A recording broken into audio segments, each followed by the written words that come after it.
నమస్తే sir, welcome to మన ఇలాకా. నమస్కారం madam, thank you so much. So మీరు ఒక రైతు కుటుంబం నుంచి వచ్చి కష్టపడి మీరు ఇంత స్థాయికి వచ్చిండ్రు కదా, ఒకసారి మీ లైఫ్ జర్నీని మాతో షేర్ చేసుకోండి. ఏం జరిగిందంటే గవర్నమెంట్ హాస్టల్లో ఎప్పుడైతే నన్ను అక్కడ జాయిన్ చేయడం జరిగిందో హాలిడేస్ ఇచ్చేటువంటి సందర్భం లోపల ఇంటికి వెళ్తే మా నాన్నగారి రెండో భార్య గారు సరిగా చూసుకోకపోవడం వల్ల అక్కడనే ఆ వనపర్తి డిస్టిక్ లోపలనే లోకల్ జిల్లాలోనే బార్లో పనిచేసుకోవడం, అంటే అక్కడ ఉన్నటువంటి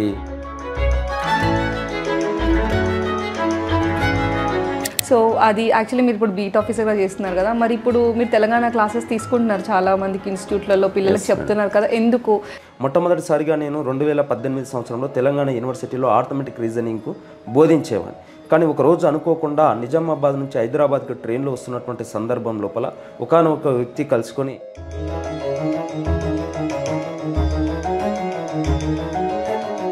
మేము చదువుకుంటున్నటువంటి సందర్భంలో తెలంగాణ సమాజాన్ని చదువుకు నోచుకోకుండా చేయడానికి ఈ ఆంధ్ర పాలకులు నాకు అప్పుడు ఆలోచన చేసింది, అంటే ఉమ్మడి ఆంధ్రప్రదేశ్ రాష్ట్రం లోపల తెలంగాణ ప్రజల మీద ఈ రకమైనటువంటి వివక్షత ఉన్నదా?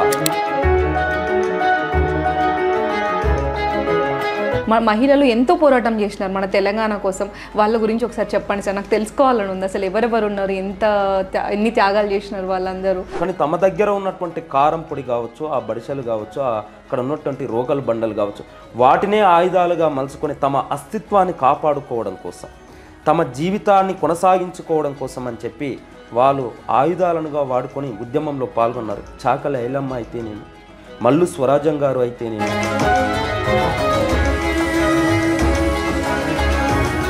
అంతెందుకండి గద్దర్ గారిని చూస్తే ఈ తెలంగాణ ప్రాంతం ఉమ్మడి ఆంధ్రప్రదేశ్ రాష్ట్రంలో అనుభవిస్తున్నటువంటి మనోవేదనని, ఆ వివక్షతని, ఆ దోపిడిని చూస్తూ ఏం చెప్పిండు?